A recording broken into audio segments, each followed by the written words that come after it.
Well, good afternoon, ladies and gentlemen, and I'm out here at the Capital City Roundup. And man, do they have some motorcycles out here, and everybody got to stop by. If you're a bike fan, you ought to come by and see them and really enjoy yourself because they have some great motorcycles. And I'm going to take a shot of a few here and let y'all take a look at them. Man, look at these. Look at these things. Wow. I mean, what a look. And these are some beautiful bikes. And I don't ride motorcycles, but I like to look at them. And so I am really enjoying this. Man, these some really, really, really nice looking bikes. And they're more than bikes, they are real vehicles, if you want to say that. So I'm out here at the Capital City Roundup, the fish fry, the annual fish fry, and I come out here every year. Just wanted to have you come along with me and take a look at some of the bikes and meet some of the people that ride these things and listen to some of the music and just have a good time. And this is the talk of the town, none other. And so we are going to have some fun today and just have a little time to visit with some people and do some things out here. So anyway, just walk with me as we talk around and see some of the people out here that are enjoying themselves. So, how you doing? How you been? Yes, and they have good fish and good chicken. So I'm gonna go enjoy some. And they have a few beverages that you can enjoy as well. And the music's gonna be a little loud, but we're gonna take partake of that. But we're gonna have some fun at the Capital City Motorcycle Roundup. Oh, look at that! They're eating. Look at the food.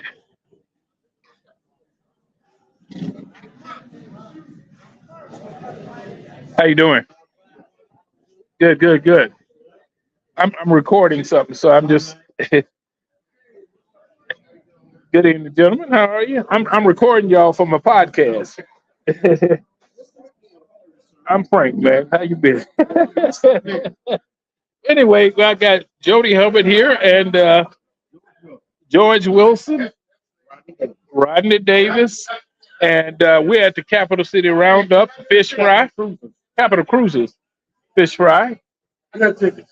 Yeah, yeah. And so we're going to get some fish and some chicken and some beer and enjoy ourselves. But I just wanted to let you guys know what's going on out here. And so it's a lot of things happening. I just want you guys to partake of the end. And look at all these trophies up here.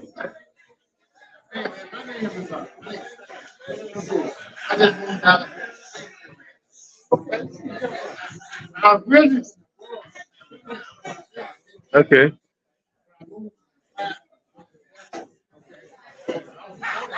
All right.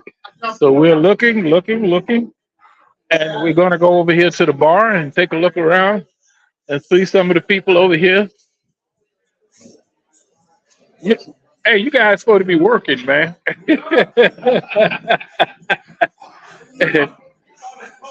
What's up, Rory? How you been, man?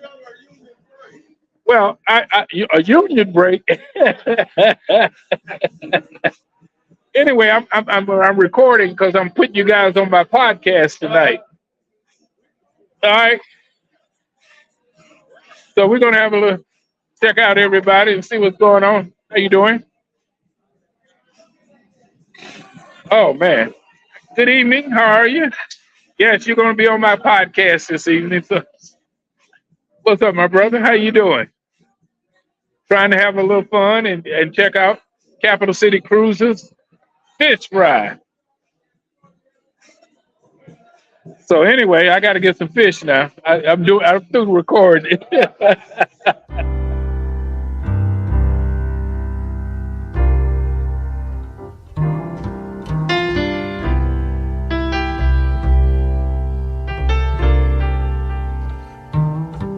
All right, good evening, ladies and gentlemen. And this is Frank McNeil. And we are with Bernie Schomburg, my good friend from the former State Journal Register scribe. and we are on Talk of the Town. And I'm really happy to have you here, Bernie. You're looking good, guy. Well, I feel like I'm watching like a city council meeting or something, but I guess you are in the past So also on that. nobody's going to insult anybody. I'm not going to call your body bad, or you're gonna not going to talk about my eyelashes, are you? Yeah, Congress is a little above us right now. Yeah. Look, that's what I want to talk about, Bernie. You and I have been around this thing for a while, and I'm really getting sort of agitated about the press, local, national, international, whatever, because instead of having news coverage anymore, we have news.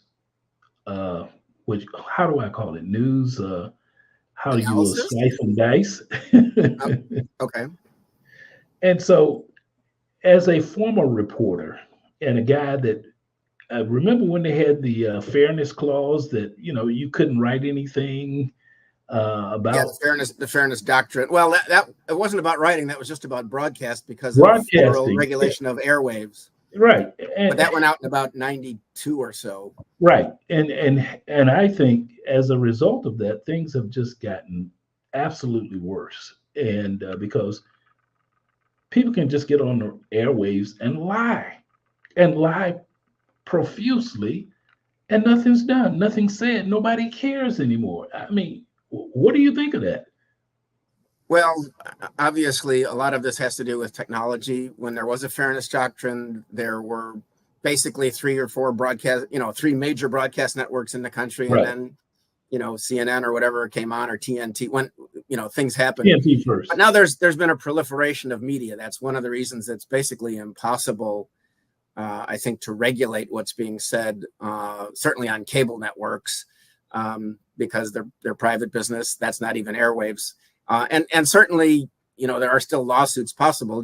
Fox News, I'm sure one of your favorites, got dinged in Yeah. a Yeah. lawsuit, by the company that they said had manipulated voting machines, and they got fined, or there's a judgment against them, and I think they paid like $850 or $70 million.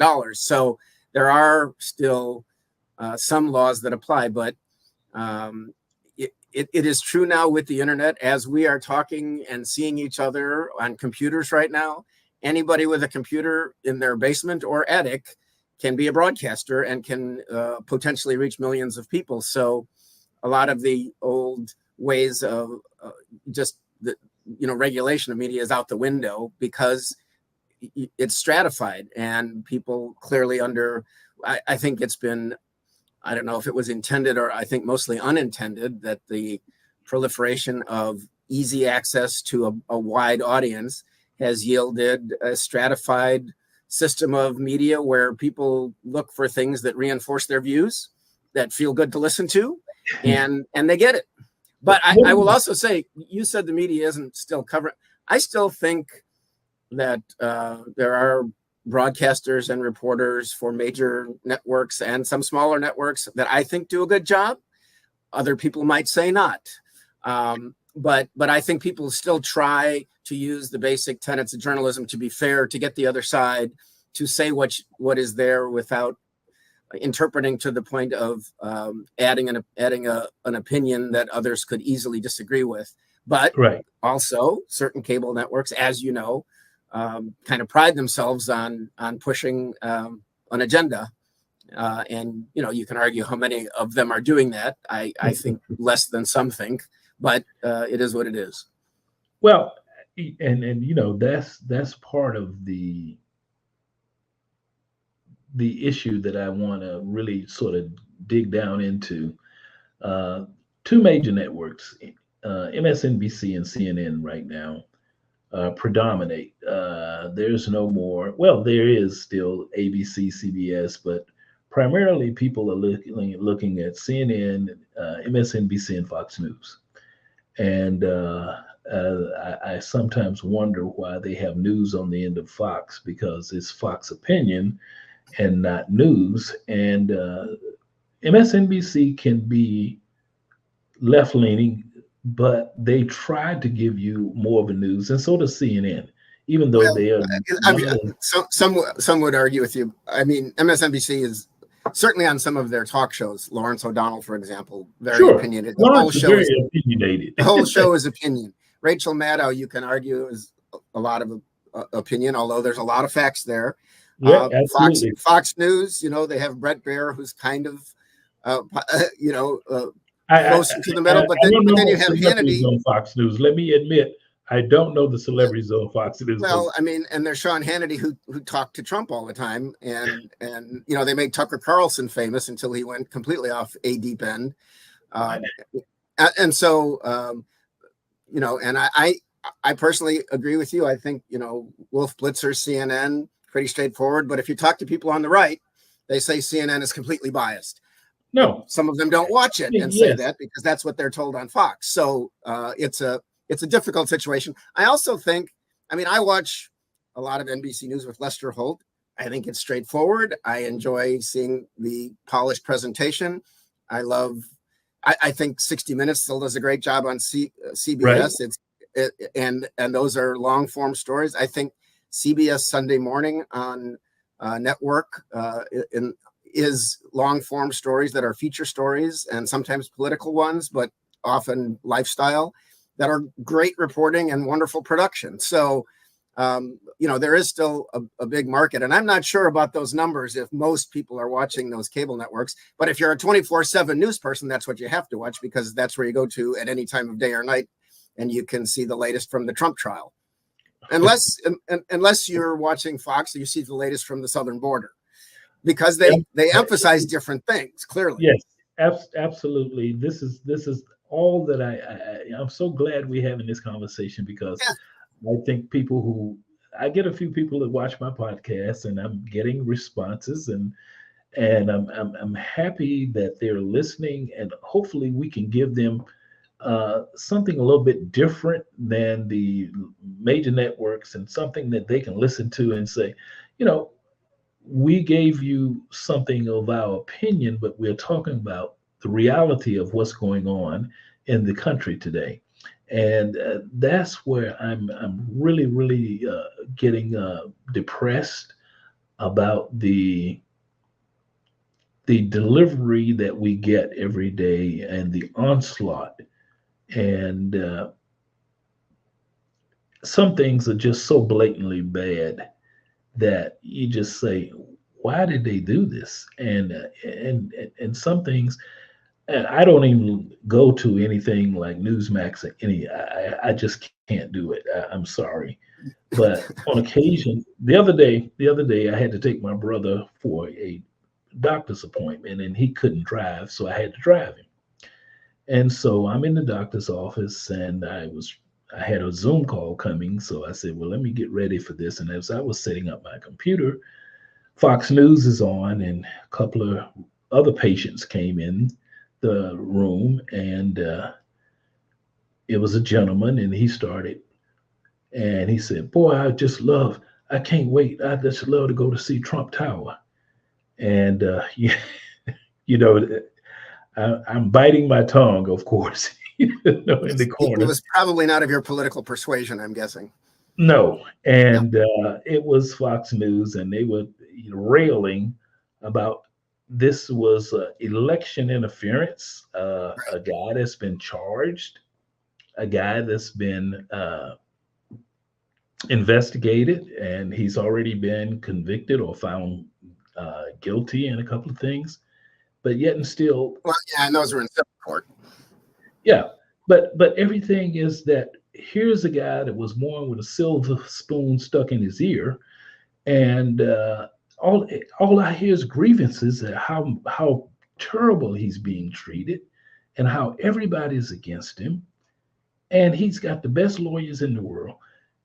Bernie, if you were in that situation, it wouldn't have taken this long for you to be finding yourself up with what's it, Alan Weisselberg? You and Alan might have been cellmates by now. Yeah, but it's not just the media. It's also politicians who have aligned themselves with the presumptive nominee. I mean, Mike Johnson, the Speaker of the United States House, went to New York to speak outside the courtroom while this case is going on the quote unquote hush money case, and said it's a sham it's a sham trial. It shouldn't have been brought, and it's election interference. So the media, To me, kind of that was most silo to the appropriate. right all says this constantly.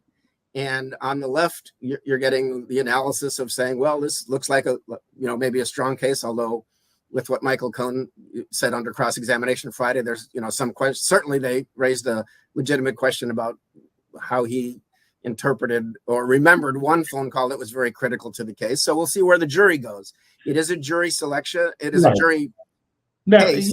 See, this is the thing about it is, if he's found innocent, if there's a hung jury and he walks away, the system works.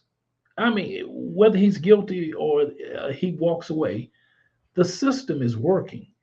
But it's people who are working the system by coming dressed in blue and red ties and standing outside the courtroom, denigrating the process that they are supposed to uphold. And Mike Johnson, of all people, who's a licensed attorney, standing there knowingly saying things that he knows are inappropriate and basically untrue. Well, again, you can't look inside somebody's head. And I raise for you the question of what Donald Trump is doing. I notice you haven't been saying his name very much. You're just talking about him and that trial. I tried really hard, Bernie, not to say his name. I mean, I know he got the NRA endorsement today. The NRA's been under some fire itself, but he's also. Where's Wayne LaPierre did? Yeah. He's also trying to get African-American votes. And he has said, you folks are the ones who have complained a lot about the justice system being weighed against you. So you understand me. And that's why I'm getting some support. I don't understand that. I'm just saying that this is, it is a very weird time in America that arguments that may not seem to carry weight are carrying weight with people. People are hearing what they want to hear and believing what they want to believe. It is very troubling. I would agree with that. And I don't know exactly where it's going. But there have been, you talked about the media landscape. I mean, I'm going to take an example of Hugh Hewitt, who is on the radio station. On occasion, I hear him. That you were on, right? Is he on the one that you were? Is that your station? No, it's a different station. I am no longer on a station. This is my station. I know. He was kind of mainstream conservative a couple of years ago with Chuck Todd on Meet the Press. He was kind of a regular guest, giving the more right-sided point of view. And I listened to a little bit of a show now, and he says basically Joe Biden doesn't have a mind, must have somebody running the show, isn't there? And this is what you hear on Fox kind of constantly. You're right. I don't always listen to Newsmax or OAN. I mean, because they are Fox on steroids. And then I see somebody in town once in a while who says, oh, Biden must have somebody running it for him. And that's what you hear because, and so it's all personal. It's all ageist in a sense. It's, because he's got arthritis or something and doesn't walk perfectly anymore and had a stutter and doesn't speak perfectly. Although Donald Trump doesn't speak perfectly either. Clearly, if you listen to a lot of what he says in his rallies, which go on for more than an hour. But it's just become real easy to insult people. And if you talk media landscape, I look back to about 90 or 92 when Rush Limbaugh went national and started calling women feminazis and saying you couldn't be a good looking person and be a feminist and things like that. And then you had all of the wannabes who found out this is how you make money on the station that you were on. You were a liberal voice. Jim Leach was a liberal voice. He got another job. You didn't take a different time slot. So all day long, after a guy in the morning now who thankfully just talks mostly about movies and entertainment, at least in the interim, after that, it's Fox News personalities or those who could have been or would have been all day long. And that's all you hear. So it is a very difficult landscape out there, depending if people are listening to the same station all day or the same kind of station, which I know in talking to people who were in ownership of that station in the past, like, why are you doing this? Well, it makes more money, we hear, if you go to the right. I think that's a cop out. But I've also never owned a business myself, and it's a shame. It generates advertisers, and when left-wing radio has tried to make it, there is less success. So it's a difficult situation. Left-wing people are not as well heeled. Well, I don't know. There's still a lot of people out there who buy products and this and that. So I'm not exactly sure what the magic potion is that would make left-leaning media as popular for station owners to put on as those on the right. But boy, that seems to, be the thing that they think will make them money right now, which just kind of reinforces people's views. Well, okay. We got print media, we got television, and we got radio. And I read, I had before I left the radio station, I had several young people on my show one day, and I asked them,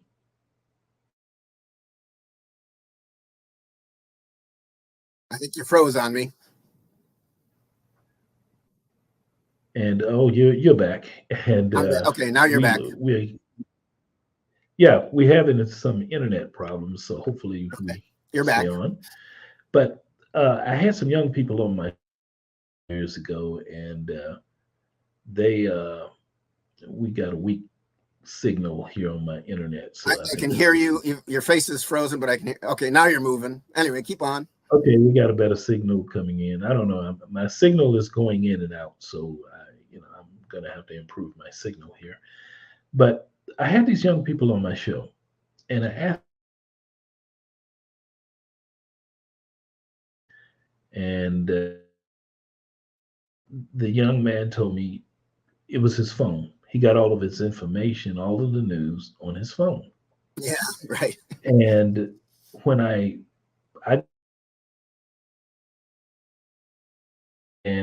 but I go to, man, we're running. I don't know.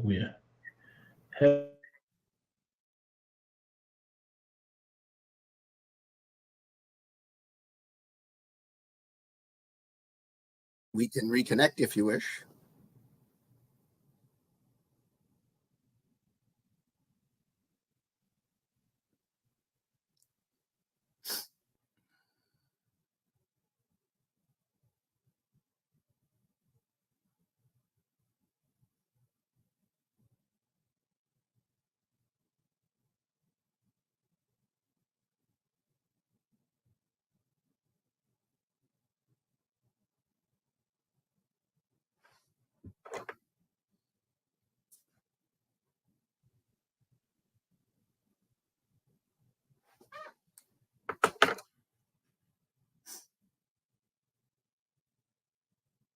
Heck. And I'm back now. Welcome back. Good to see you. Thank you, Bernie. We got a poor internet signal here. I don't know what's going on, but I haven't had this problem before. But I'm going to do that. I tend to bring on problems, so that's okay. Not you.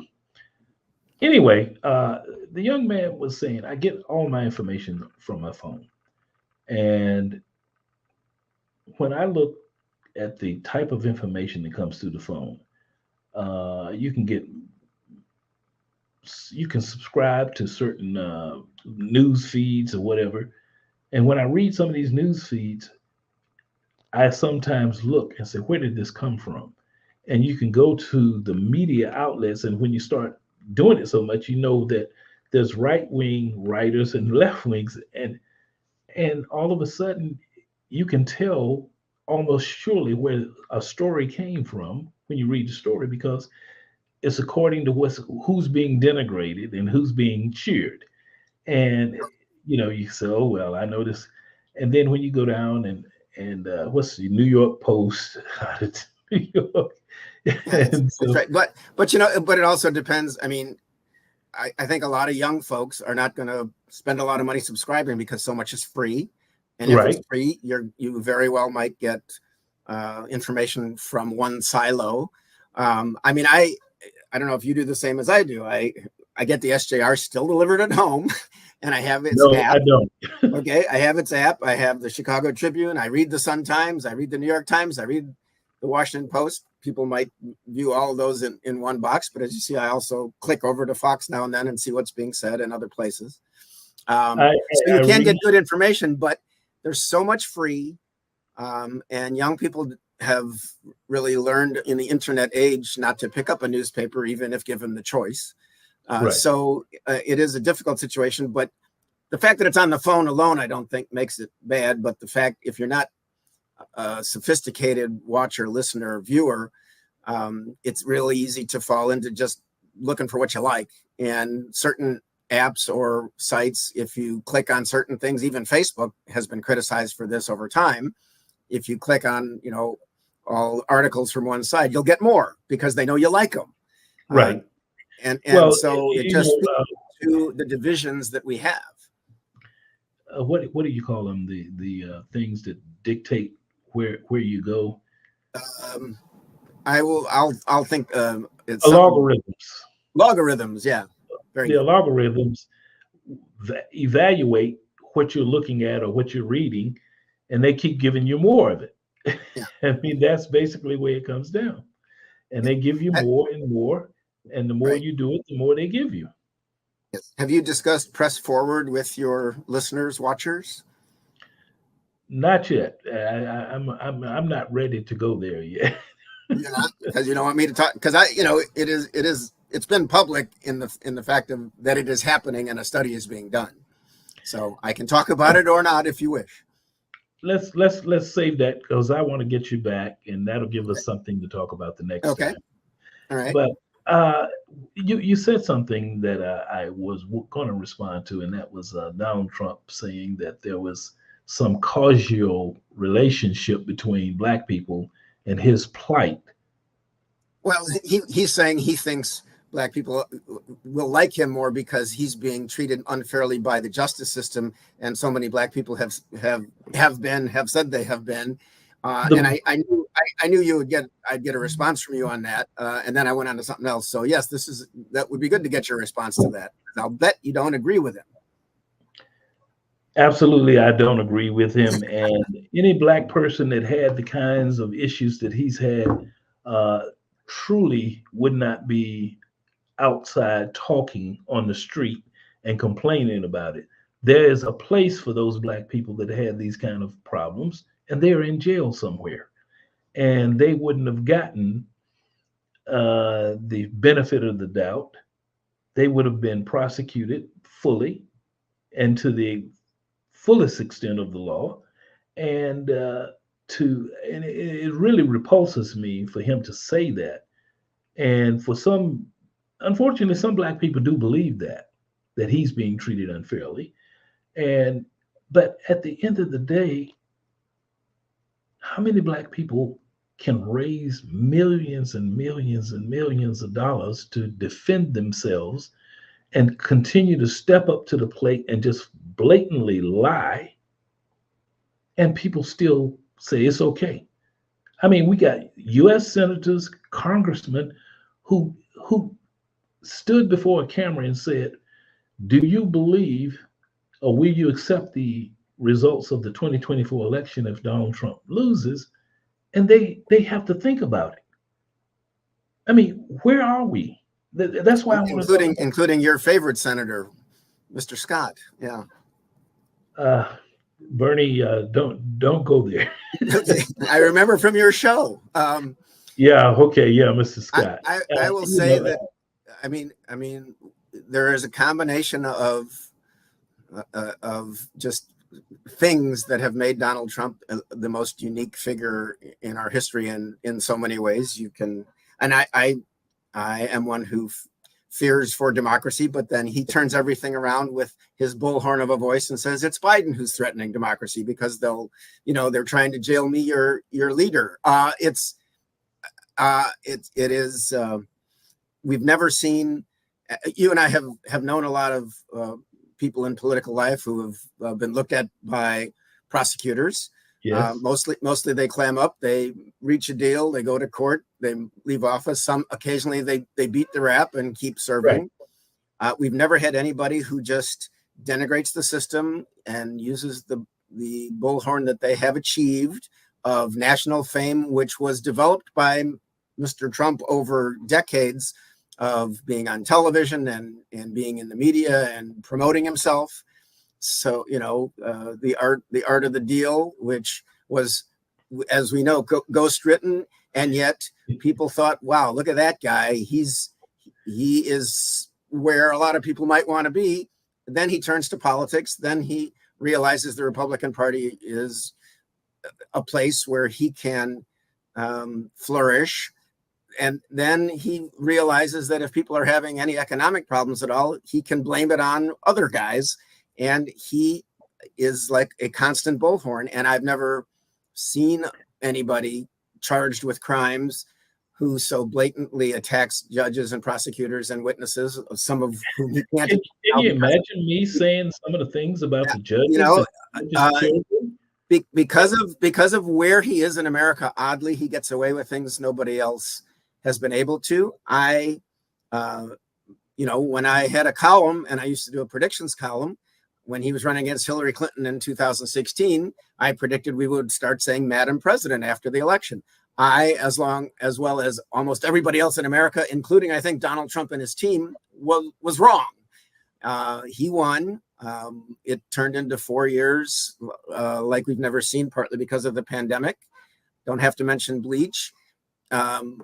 Any other politician who is claiming that it's terrible, he's being prosecuted. It is an interesting case that he's being prosecuted for, and the way they're trying to make it a felony in the state of New York about the Stormy Daniels payoff. But just the fact that there's a lot of evidence that says he paid off a porn star with whom he had an affair that he denies, but there's a lot she has a pretty good story that seems believable to most commentators I've heard, where I'm perhaps listening on certain channels that are not all on one side. Well, any other politician would be dead in the water politically. Dead in the water. Gary Hart, let's go back. John Edwards, Gary Hart, and whoever else got caught up in these things. Political careers were over. Absolutely done. It's a unique time in America. And I don't know where it's going. And it is also, it's a difficult thing to cover all in all. How do you cover a Joe Biden? And if you're a comedian, for example, and you're making fun of Trump all the time for, his hair and whatever he talks like or says, but then does Joe Biden get a free pass? I mean, he is the oldest president we've had, and sure, running again, and he shows his age. So it's a very difficult situation, and the war in Israel and what's happening in Gaza it's eroding what is usually a Democratic base of young folks, and it's very weird because you have Republicans are very pro-Israel and attacking Biden for not being pro-Israel enough, even though he went and hugged he's right after October 7th, but because of what's been happening in Gaza, and on campuses, it feeds into the idea that things are not controlled, even though, how could it be different under a different president? Some people think it would because that's what he says. Bernie, when does demonstrations and your right to protest, when is that all of a sudden become a negative thing in America? This is what we were founded on. This is how we got here, was being able to protest, to go out and let your voice be heard. Taking over buildings and threatening students walking by and, asking them who they're for. These are, and protest movements, as yes, it's respected, but Martin Luther King got hit in the head with a rock when he was marching in or around Chicago back in the 60s.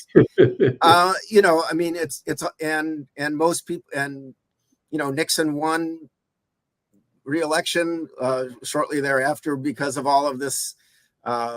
People wanted law and order because they see chaos. You look back on it and you idealize. I'm reading about Abraham Lincoln living in Springfield. I'm reading a book called With Malice Toward None. Things were crazy then. And he wasn't even for ending slavery in the South at first. It all kind of came slowly. You look back and you say it was great. Bernie, you're reading.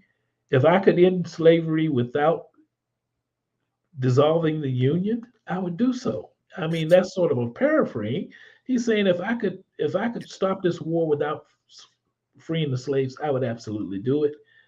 And no, most people have never read that passage about Lincoln, and he still did a great thing with the Emancipation Proclamation, but that wasn't his first thought.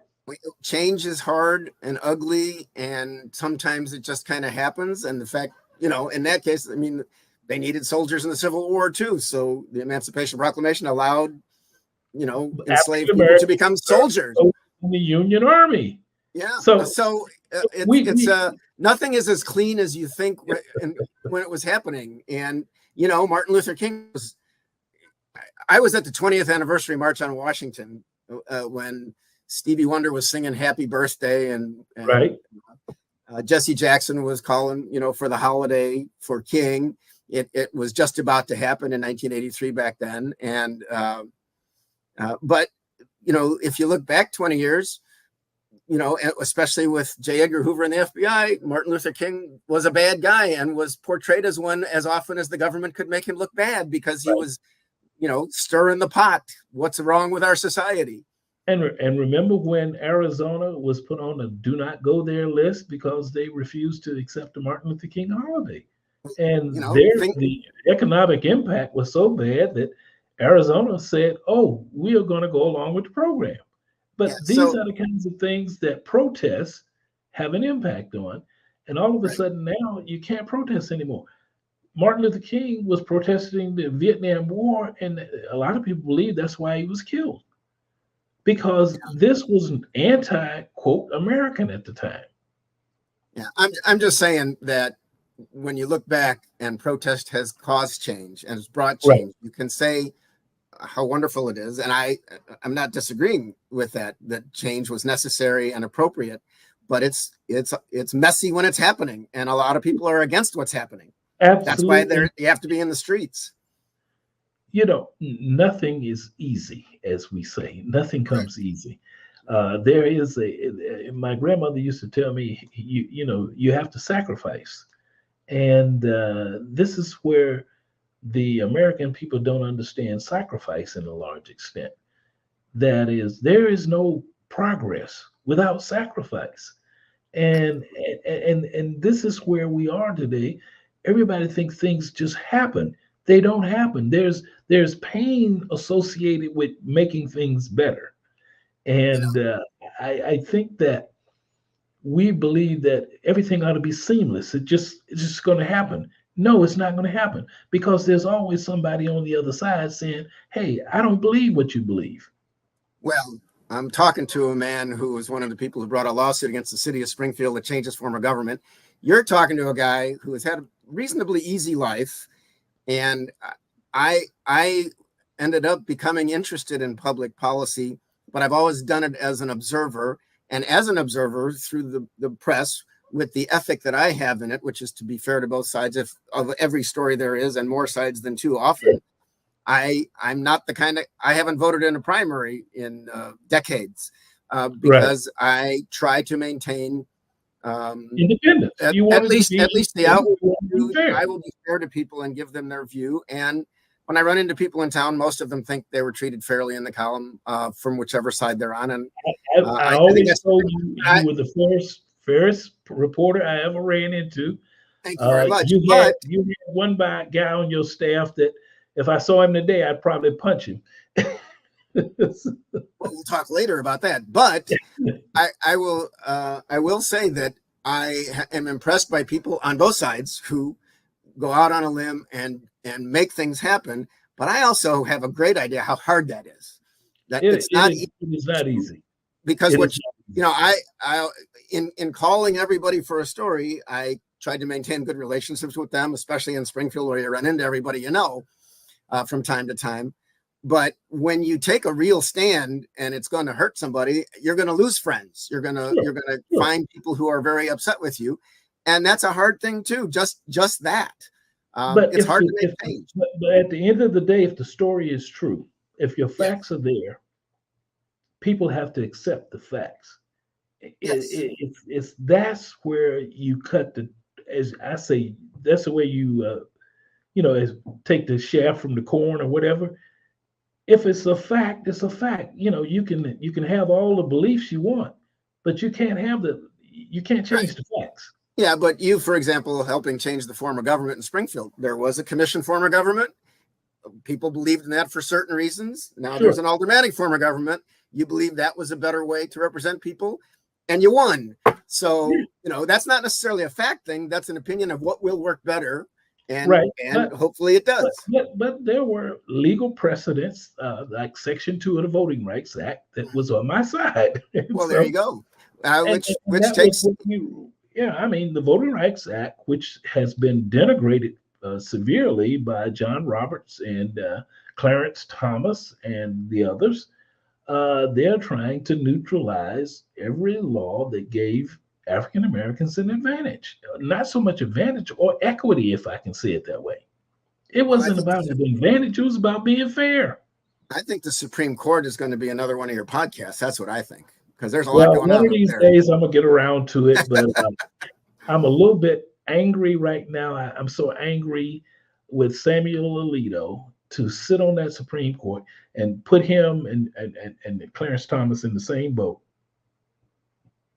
to take the positions that they have taken, and to me, to have sullied the Supreme Court, because that was one thing growing up as a young black man you could look to, and I would say 8 out of 10 times you got a fairly fair opinion. These were jurists who, while they may have, Earl Warren was a member of the Klan at one time, but they made decisions based on the law and the precedent. Here we have a group of people now, precedent means nothing to them. Well, you watching the public opinion polls, I think your idea that the court has come down, in your view, that's been a national thing. It is happening. It is.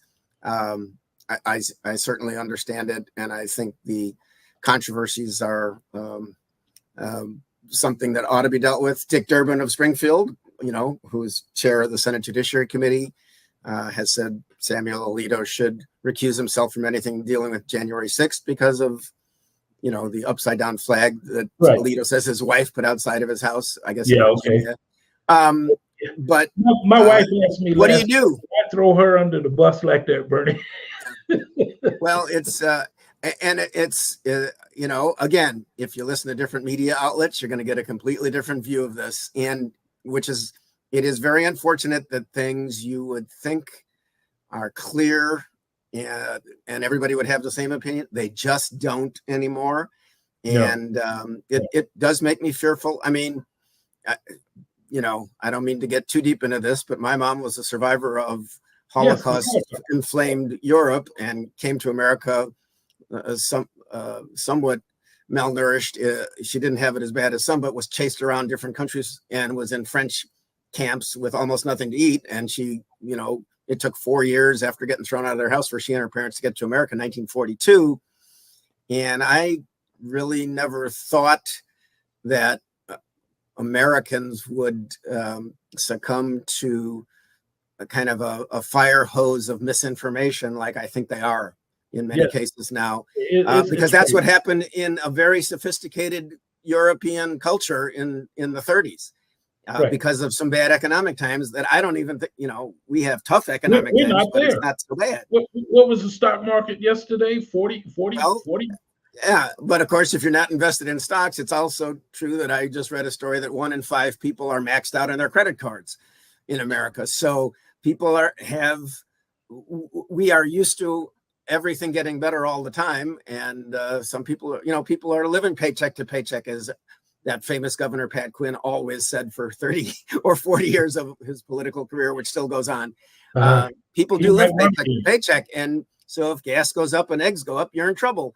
And it's real easy for someone to say, well, the guy in power is the reason, no matter what, and I'll fix it, even though there doesn't seem to be a way that will get fixed. Bernie, I'm going to let you go. I really appreciate you taking the time to spend some time with me. And man, has this been wonderful. I don't get to talk to you like we used to have these conversations after we do a story, and we just had a chance to talk. And it's really refreshing to talk to people who don't agree with you in everything, but also has something good to respond and another side of the coin to look at. And I try to be objective all the time. And even though I may be left leaning, if you want to say that, I do recognize the other side of the coin. And sometimes when you make a good argument, I have to say, hey, that's a good argument. But as you know, Frank, I watched you on the city council for 20 years. And I know how much time that takes to just be a public official. And, you got to take the good with the bad with the good. And the fact that you then have been on radio and now your podcast, you're in the game, you're trying to inform people. And I honor that very much. I'm glad to be on your show. I'm glad it's still here. Hey, well, I'm going to try to do more, and rest assured you'll be invited back again, Bernie, and we can and I'll try to have a specific topic so that we don't sort of bounce all over the place. We have bounced a lot, haven't we? Yeah, we're going to talk about, Tim Scott the next time. So, right, okay. Your favorite subject. Appreciate you taking the time. Thank you a lot. Thank you. Take care. All right, ladies and gentlemen, Bernard Schomburg and Frank McNeil, Talk of the Town. Thank you for listening.